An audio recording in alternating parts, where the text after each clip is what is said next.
Okay, अब है composition of dentine. Dentine के कंपोजिशन में सेम लाइक इनेमल दो मेन पार्ट्स होते हैं, एक इनऑर्गेनिक मटेरियल आ जाता है और दूसरा इसमें क्या आ जाता है, ऑर्गेनिक मटेरियल आ जाता है। सॉरी, इनफैक्ट थ्री, इसमें वाटर भी तो आता है। अच्छा, इसमें जो इनऑर्गेनिक होता है वो 70% होता है राउंड अबाउट, और इसमें ऑर्गेनिक होता है 20%, और इसमें वाटर होता है 10%। और इनऑर्गेनिक में आ जाता है हाइड्रोक्सी एपेटाइट क्रिस्टल्स, और ये हाइड्रोक्सी एपेटाइट के क्रिस्टल क्या कराते हैं, ये डेंटीन की फॉर्मेशन कराते हैं। और इसमें जो हाइड्रोक्सी एपेटाइट की क्रिस्टल्स होती है वो सेम लाइक इनेमल हेक्सागोनल होती है, और हेक्सागोनल, और बाकी जो इसमें इसकी जो शेप होती है ना क्रिस्टल्स की, वो आपको प्लेट लाइक नज़र आती है। बेसिक यूनिट सेल है उसका जो स्ट्रक्चर है वो हेक्सागोनल है। आप इनऑर्गेनिक में देखें तो इनऑर्गेनिक में मज़ीद इसको हम सब डिवाइड करते हैं दो में, जिसमें कोलेजनस प्रोटीन आ जाती है और सेकंड होती है नॉन कोलेजनस।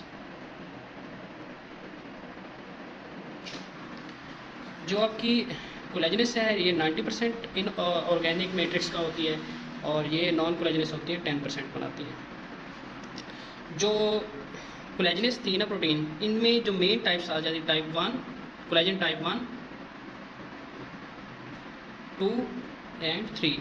इसमें जो टाइप 1 है वो मोस्ट इम्पोर्टेंट है, यानी जो कोलेजनस प्रोटीन का ज़्यादातर जो पार्ट होता है टाइप 1 होता है इसमें डेंटीन में। बाकी जो नॉन कोलेजनस प्रोटीन्स होती हैं इसमें डेंटीन सियालो प्रोटीन आ जाती है, बहुत सारी होती है, डेंटीन फॉस्फोप्रोटीन आ जाती है, डेंटीन ग्लाइकोप्रोटीन आ जाती है, ओस्टियोनेक्टिन आ जाती है, डेंटीन सियालो फॉस्फोप्रोटीन, ठीक है, और कुछ सीरम प्रोटीन्स होती हैं, प्रोटियोग्लाइकेन्स, ठीक हो गया। तो इस तरह इसकी हाँ, बोन सियालो प्रोटीन, ओस्टियोपोन्टिन, तो इस तरह ये बहुत सारी नॉन कोलेजनस प्रोटीन्स हैं जो कि इसकी फॉर्मेशन में होती हैं। अब इनऑर्गेनिक क्या करता है, इनऑर्गेनिक पार्ट बनाता है, ऑर्गेनिक यानी इसमें कोलेजनस और नॉन कोलेजनस आ जाती है। कोलेजन यानी इनेमल फॉर्मेशन करवाता है, और नॉन कोलेजनस क्या कराती है, इनेमल की फॉर्मेशन को रेगुलेट भी करती हैं, और उसको इनहिबिट भी कर सकती हैं, उसको प्रमोट भी कर सकती हैं, और उसको स्टेबलाइज भी कर सकती हैं। बाकी वाटर इसमें भी पाया जाता है, ये क्रिस्टलाइजेशन में रोल अदा करता है वाटर इसमें।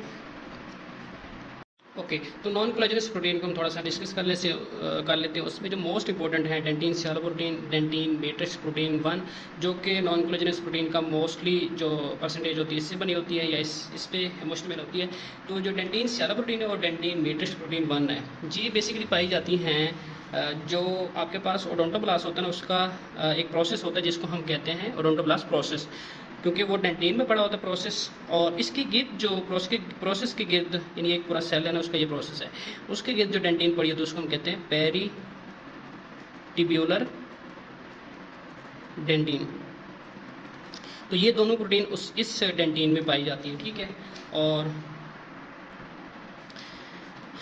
बाकी हमें पता है कि जो नॉन कोलेजनस प्रोटीन है वो क्या कराती हैं, या तो प्रमोट करती हैं इनऑर्गेनिक फॉर्मेशन को, और या उसको इनहिबिट भी कर सकती हैं, और इसको स्टेबलाइज भी कर सकती हैं। उसमें से हमने कुछ के नाम हमने देख लिए थे, जिसमें हमने पढ़े थे dentin sialoprotein, dentin matrix protein 1, dentin phosphoprotein, dentin sialoprotein, bone phosphoprotein, bone sialoprotein, dentin sialophosphoprotein, और ओस्टियोपोन्टीन, ओस्टियोनेक्टिन, और इसमें कुछ सीरम प्रोटीन्स भी आ जाती हैं। इसमें से जो ओस्टियोनेक्टिन, bone sialoprotein, dentin सियालो protein, ये जो प्रोटीन्स होती हैं ये सिमिलर होती हैं बोन और क्या कहते हैं डेंटीन में, और अगर इनमें चेंजेस आ जाएँ तो मोस्ट प्रोबेबल चांस होते हैं कि जो है ना, अगर तो इनमें चेंजेस आते हैं, क्योंकि ये दोनों में होती हैं, बोन में भी होती हैं और डेंटीन में भी होती हैं, तो दोनों इफेक्ट हो सकते हैं। अगर एक में चेंजेस आएगी तो दूसरा ऑटोमेटिकली इफेक्ट हो जाएगा, यानी बोन में आती है तो डेंटीन इफेक्ट, डेंटीन में आता है तो बोन इफेक्ट होगा।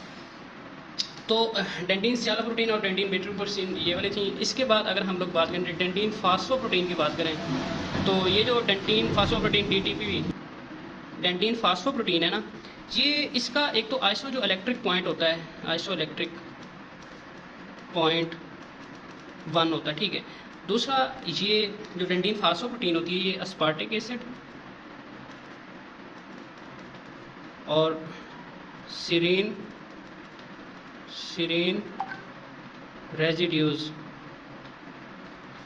और तीसरा जो है ना ये अटैच टू कोलेजन।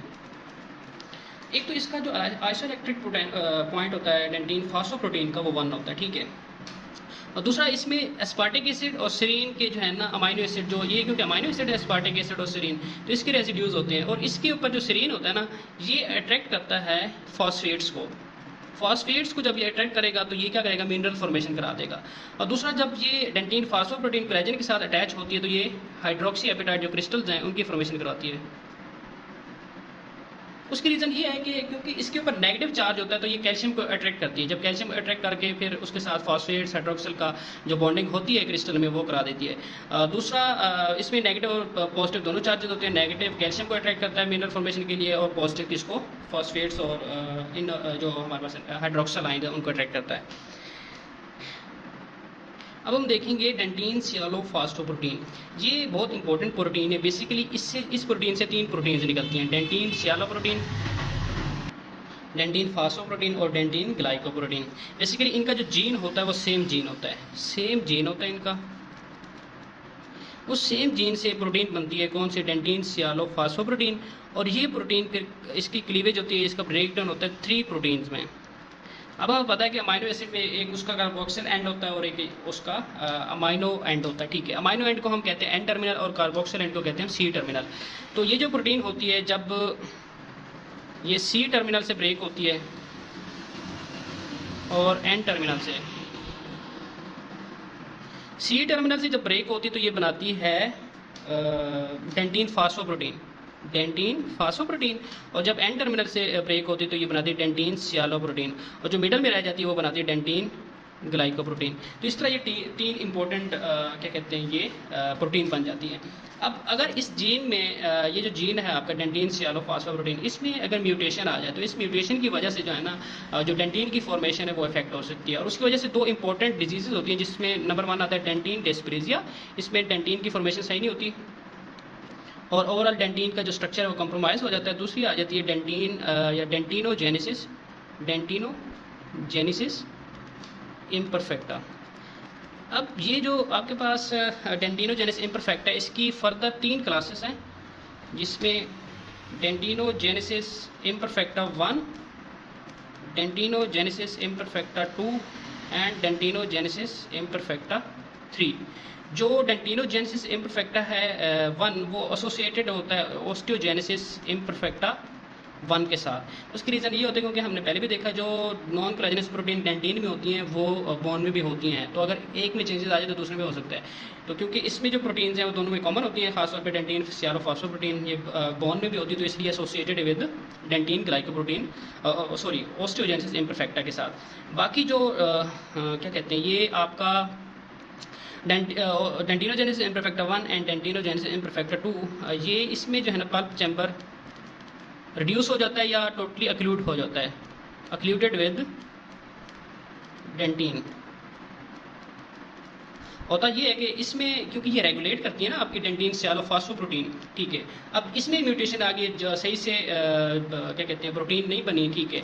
तो नॉन कोलेजनस या तो इनहिबिट करती हैं यानी क्रिस्टल फॉर्मेशन को स्टॉप करती हैं, रेगुलेट करती हैं, या उसको प्रमोट भी कराती हैं। तो अगर इसमें चेंजेस आ जाए तो क्रिस्टल की जो ग्रोथ है वो चलती रहेगी। तो जो क्रिस्टल या हाइड्रोक्सी एपेटाइट की फॉर्मेशन है वो चलती रही, और कंटिन्यू रहने की वजह से जो पल्प चैम्बर जिसमें पल्प होता है वो जो डेंटीन होती है वो पल्प में एक्सटेंड करती है और पल्प को फिल कर देती है, किससे, डेंटीन से। और दूसरा जो थर्ड टाइप होती है इसमें थोड़ा डिफरेंट सिनेरियो होती है। इसमें जो पल्प चैम्बर होता है वो थोड़ा वाइड हो जाता है, खुला हो जाता है। दूसरा इसमें जो चेंजेस आ जाती है, इसका जो डेंटीन होती है ना इसमें वो हाइपो मिनरलाइज्ड होती है।